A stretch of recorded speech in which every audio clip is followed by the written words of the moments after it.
Happy Friday, America, and thanks again for joining us right here on the Discussion Combustion Happy Friday, America YouTube channel. Just got done listening to the Frickashinas, rocking us in, rocking us out every single week. We got a fantastic episode lined up. You're watching on YouTube already. Mash that subscribe button. Let's have some fun. My name's Kevin Batstone. Joining me as always, Arthur, the Ranger Rick Rawe. Ranger Rick Rawe, I like that. We playing, but we ain't no joke out here. Recognize that. What's up, America? Well, you know, Art, I really like the way you brought in the show last week, right? We did these fun news articles that you found, and there was 50 of them. Yeah. Obviously, we couldn't get all 50 of them in there, but we do have another 5 coming at you this week. Yeah, and look, we got to be humble in life. I did say I was bringing 5 to you last week. I only read 4. That's on me. So the one that we missed last week is actually a really funny one, so I want to make sure that we brought this one in. Zoo separates 5 parrots after the birds were caught encouraging each other to swear at the guests. So I wonder what zoo this was at. Yeah, and I wonder how they caught them encouraging each other. Like, are these parrots like hanging out and they're like, say fuck or something, or like they say shit? Yeah, I think so. I think they're getting them all riled up. You know, they're competing a little bit. One guy is swearing and the other bird's getting jealous. He's like, oh yeah, you think that's funny? Well, I got you beat. You just picture like there's like this beautiful, you know, picturesque family. The kids are like at that young impressionable age. Oh, look, the parrots. And the parrots are all like sitting there like, fuck you. And the kid's like, you know, coming home here and the parents like, oh my gosh. Yeah, I could see how that could be a little traumatizing if you're a youngin' going into the zoo and you got parrots, you know, swearing at you. It's no good, but that's a pretty funny one. You got one here too, Art. At 8:44 a.m., there was a report of a male riding his bike through a neighborhood yelling racial slurs. 3 minutes later, at 8:47, officer stops a man who says he's just trying to find his dog named Snickers. Yeah, you know, I can see how that got taken out of context. These are kind of funny here because we don't have access to the articles. We can't read the entire article. It's just the headline, but I hope he found his dog. I really hope he did find his dog. Yeah, that's a good point that out because people are probably like, well, why aren't you guys elaborating and making these the story headlines? Well, the headline is ridiculous news titles. So it is. I'm bringing this next one. So I'll end it with I'll begin with the conclusion. Alf, 91 year, a guy named Alf. He's 91 years old. He says, I've been posting letters to the dog poo box for 2 years. Apparently, Alf confused the disposal bin nearby for his post box. So, humble lad, though. I mean, solid lad, you know, coming out and actually admitting that your mail's been going in the poo box. Yeah, that's no good there. I mean, especially for 2 years. I mean, you think, well, you know, something's got to give here at some point. Like a missing bill, or like, oh, I guess Grandpa doesn't love me anymore. I'm not getting the Christmas cards. And he was just putting it in the waste box, huh? Where everyone throws the dog poo. Mm-hmm. Well, that's unfortunate, but Alf, solid lad. We also have a local man covered in spiders ruins child's birthday. You know, that's just silly. I mean, because there's so many things that run through your head when you think about that. Yeah. I was trying to think, like, how, and this is why I disclosed we don't have the article. So was this guy like exterminator, and he was trying to get rid of a nest or something, and then all of a sudden he was covered, and like the next door neighbor was having a kid's birthday party, and he's running over their friend. I don't know if it was intentional, accidental, but it happened. It definitely happened, and unfortunately that birthday party was ruined. I'll tell you another thing that happened. A boy awoken from a coma, addicted to cheese and swearing. That's a little silly. Let's elaborate more on that. A 15-year-old from Chesterfield has awoken from a 9-day coma, swearing proficiently and eating whole wheels of cheese. Prolifically swearing. Prolifically. Yes. And eating That's a lot of swearing. Whole cheese wheels? I mean, look. Do you know how much those weigh? If it was Parmesan, and who's bringing this person the cheese wheel? Yeah. Do you know how much they weigh? It's like 20, 50 pounds? 50, easy. Yeah. That's a lot of cheese. That's way too much cheese. It put him in a coma. He's in a cheese coma now. We've heard the term food coma. Apparently there is such thing as a cheese coma. Ridiculous. Absolutely ridiculous. Yeah, that's a really fun segment. We had to hit it at least one more time with that. That one was good, man. Yeah, I like that. We'll keep it moving here. America, we have an Idaho man that has broken another record. He holds several records here. He has some for the most balls cut in under a minute. He broke the record for the longest consecutive amount of juggling, 13 hours, Art. 13 hours. A solid lad named David Rush, who, like I said, holds other records in the juggling area. There's so many statistics for everything. It's unreal, kind of like what we were talking about last week with the 107 decibel burp. But think about that, man. Can you think you can juggle for even 13 minutes? I feel like anybody who gives it enough time to practice, fails enough at something, can do it. However, in order to do this properly, like, you got to be conditioned for standing for a long period of time. Do you even use the restroom when you're juggling for 13 hours? How can you? Like, do you just, like, pee in place? You know what I'm saying? Like, or do you, because you got to get dehydrated, like, you have to have some sort of water. That's a good point. I mean, Like 13 hydration. hours. It's a long time to go without food, water, whatever. And you're physically exerting yourself, throwing balls, catching them, using a lot of hand-eye coordination. You're mentally exhausting. This is no easy task. I agree, and I also think that he made his name. He changed his last name to Rush. I don't think that was his real name, and he like changed it to David Rush, which I think is, for what he's doing, what he's trying to accomplish, breaking world records. Like, go for it, Mr. Rush. Well, yeah. I mean, look, he's who's going to beat that? Someone's probably going to challenge it. But you think it's going to be beaten anytime soon, or does this man hold the record for the foreseeable future? No, it'll get beat, because that's the thing. Like, no one could do a 4-minute mile, right? And then I forget the name. Usain Bolt. No, it was way before that. It was like during. I feel like it happened. Doesn't he hold the record though? Oh, now he does. Yeah. But once it got broke, then everybody started doing it. I see. Mm-hmm. Yeah, I don't know much about running, but moving on over to Wisconsin, Art, you found an interesting article here about a bill that they're trying to allow 14-year-olds to be able to serve alcohol at restaurants and bars and whatnot. Yeah. So apparently it isn't bubbling well, is what the headline wrote or read, either or. So how this works is the 14 to 17-year-olds those are the age ranges that are affected by this bill. They would not be allowed to be behind the bar. They would not be allowed to pour alcoholic beverages. They would not be able to mix them, whatever. No bar service. They're only allowed to take it from the bar to the table. So I'm a little unsure about this. Maybe I can come to a definitive decision. Yeah. Because here's the thing is, when I was young and impressionable, like, I couldn't smoke cigs. I wanted to smoke a cigarette. When I couldn't do this, I wanted to do that. And if you can kind of bring that level of responsibility into a younger person's life, and I could see how that might work out. And like for the majority of the time, I feel like nothing bad is going to happen from that. But at the same time, like, if kids are planning on drinking illegally or underage while they're working at a bar job, like, they're going to do that regardless, right? So I'm kind of on the fence about this one. I don't know. What do you think? What do you think they should do?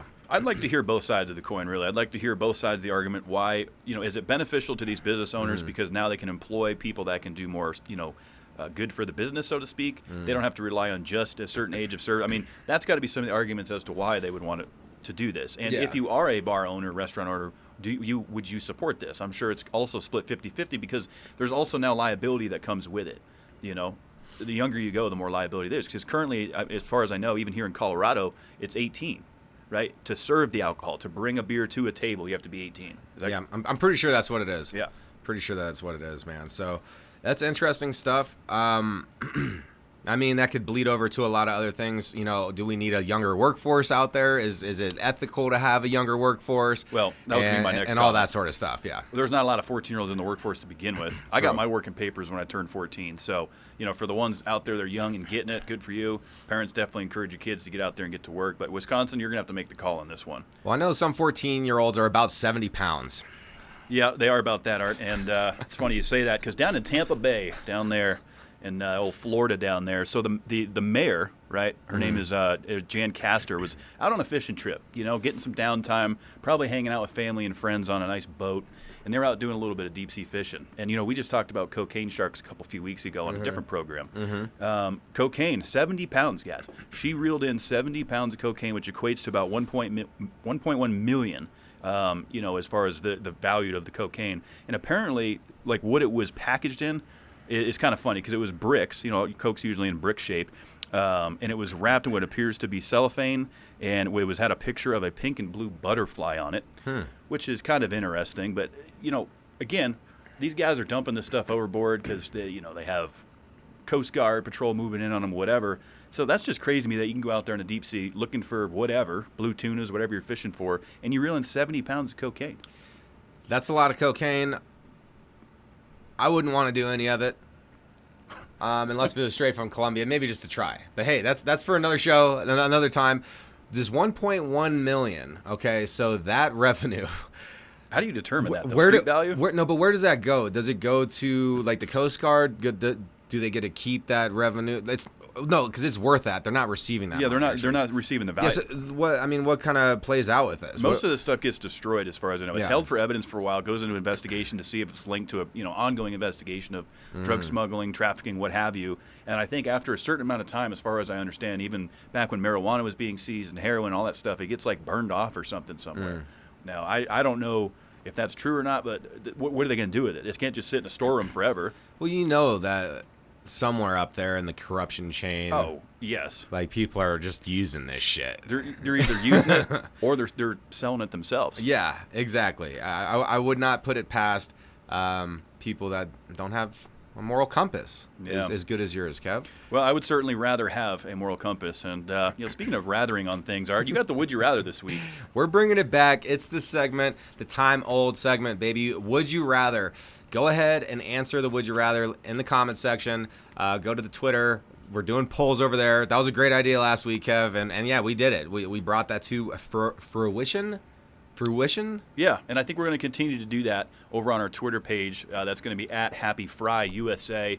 Go on over there, get involved. Tell us each week what you would pick for your Would You Rather. Or on YouTube, just go down and comment below. So this week's Would You Rather, would you rather be without internet for a week or without your phone?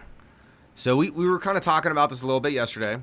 There's some, questions. There's some things we got to figure out here because I'm going to go, before we start looking at the nuts and bolts of this, I'm going to go no phone for the week. And I said no internet. And because now if I still have internet but no phone, I can still, I can still watch Discussion Combustion and Happy Friday.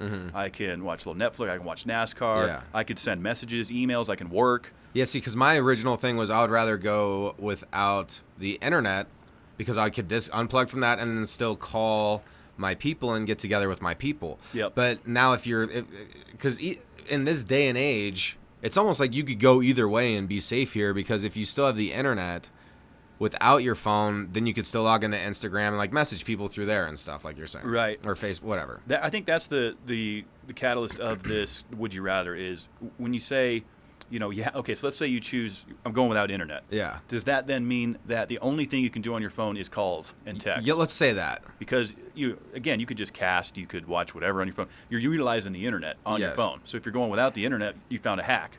Yeah, so let's say no hacks on this one. Would you rather go without the internet for a week? So that means on your phone you're not watching YouTube. It's not there. You can only use your phone for calls. No internet. There's no streaming services.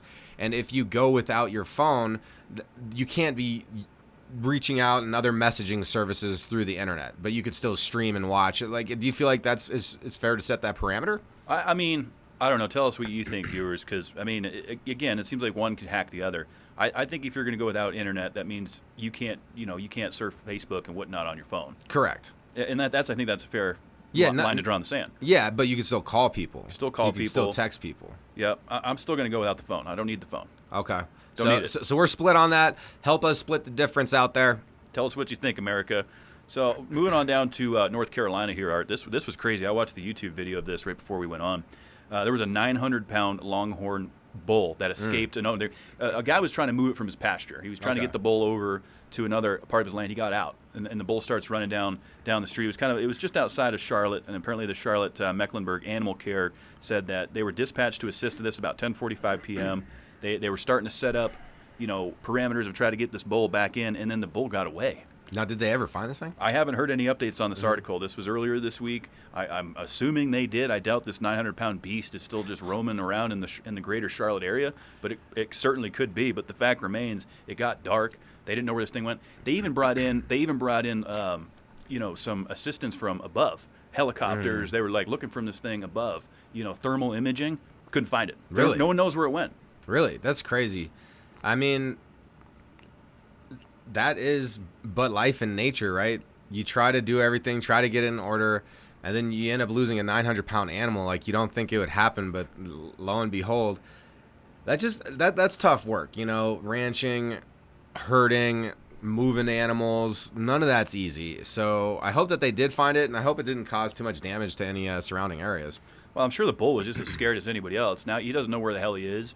He's not in his pasture. He's just roaming the streets. So I'm actually hoping that the bull did have like a peaceful moment to itself when it got quote unquote lost, and was hanging out underneath a tree or something, and maybe rolled around in some mud, and then it was like hanging out underneath the tree, just like enjoying the breeze. The thermals couldn't see it because it's covered in mud, and it's just hanging out there, getting flies away from its butt by wagging its tail around, maybe chomped on some grass in that moment. I hope that bull had a peaceful moment while it was lost. Well, that's an interesting take on that, because I'm sure he has lots of peaceful moments in his pasture where he should have been, and hopefully this animal has been returned safely. So here's where we're going next, to one of my favorite cities in California, San Diego. What is up? What's waylay out there, people? So Qdoba, which is actually a Colorado-based, kind of a fast casual Mexican place, really good. I like the queso there. It's good. So they're planning on doubling the number of establishments and restaurants in the San Diego area over the next couple years. My question is, we both know Roberto's is out there too, right? So even though we just did a Would You Rather, I had to throw in another one here. So you doing Qdoba if you're in San Diego, or are you doing Roberto's? I mean, that's a no-brainer for me. Mm-hmm. You know, of course, we don't have Roberto's here in Colorado. Qdoba is from here in Colorado. The first one was on 6th and Grant Street, opened in 1995. So, obviously, for me, it's a no-brainer. I'm taking Roberto's. Easy peasy, lemon squeezy. I'm getting the California burrito every time. Yeah, I'm getting the surf and turf from Roberto's. That's delicious. Qdoba, that's good, but Roberto's, that's another level. What do you think, America? Has everyone in America had Roberto's? No, you haven't. So No. You can't even vote on this if you haven't tried it. Well, I'm sure a lot of people in America haven't had Qdoba either, but what I'll say is that's a good sign for the chain that it's going to be doubling its amount That of is good. brick and mortar franchises in the San Diego area. You know, that's good. That's good for the business, good for Qdoba, so good for those guys, but I would take Roberto's in this situation. 100%, yeah. But now if you were to put it up against its biggest competition, Chipotle, where are you going there?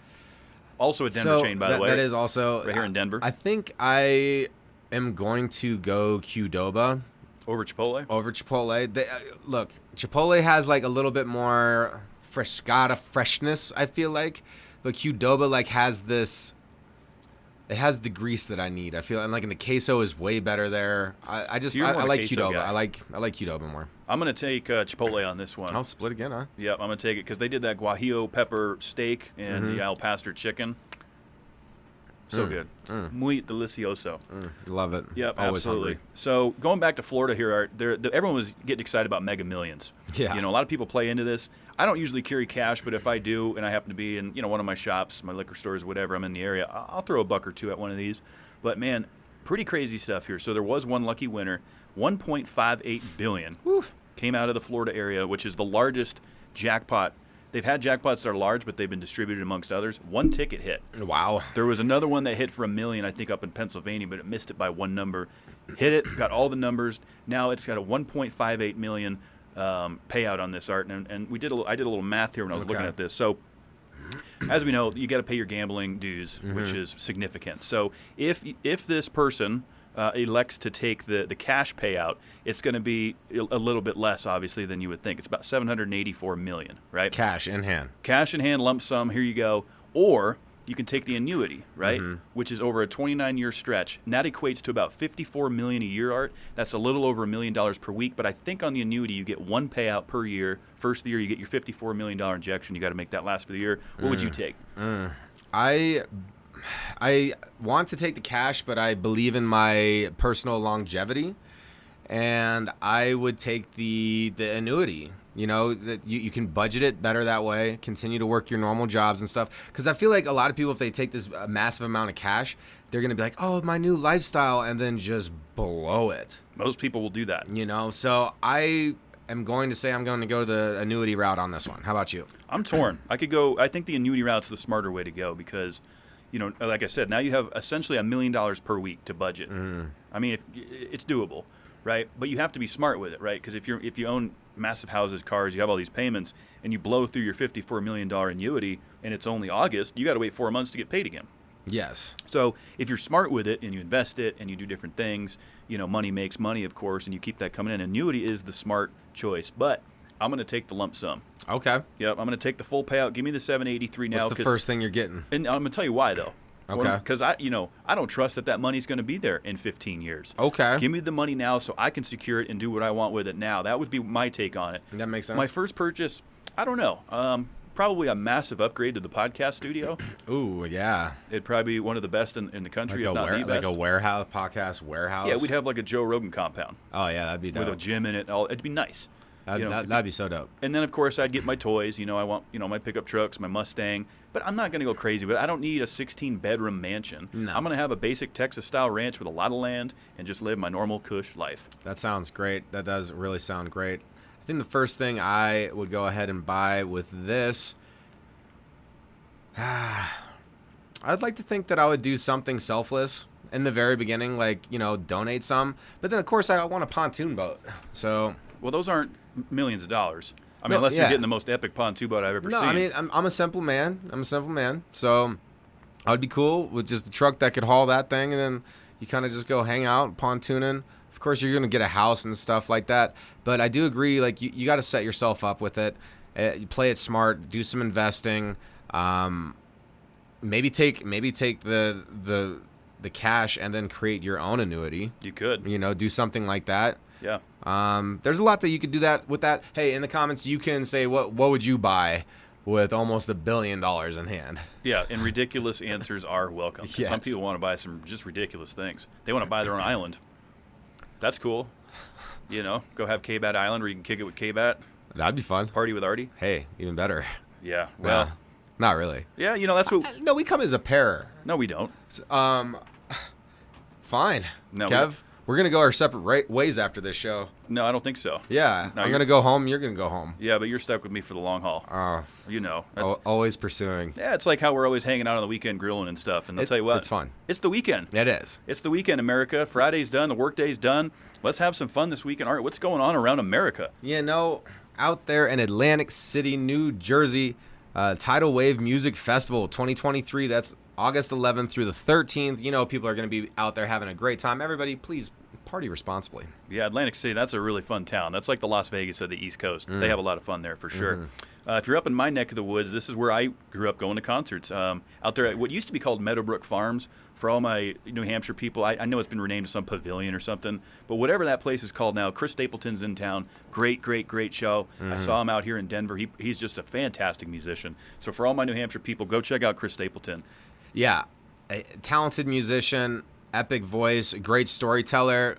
Some of his songs have brought tears to mine eye. If you're out there in Crystal Springs, Mississippi, definitely go check out the Soul Food Festival. Look, we're in the South, or you're in the South, and you put it in your mouth. I bet you it's bomb. See, with these kind of things, it'd be difficult, right? Because you want to try everything, and everything's so good, so you want more of everything that you try, and then you just end up eating a wheel of cheese out of your food coma. I'll tell you what, Mississippi, you guys know how to eat down there. The South in general, but I've had some things from Mississippi that are so good. The Mississippi mud pie, so good. Mississippi meatloaf, get you some. That's that yum, get you some. I love it, man. I would love to go there, meet all the awesome people.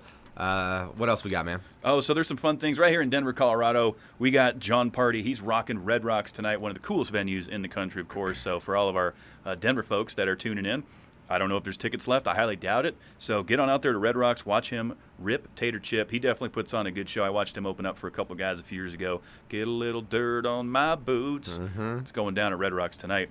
And, of course, NASCAR's rolling into Indianapolis this Sunday. It's not the Brickyard 400. It's the Indianapolis Road Course. We're going inside the racetrack, and we're racing inside the racetrack. I love it when they do the road courses.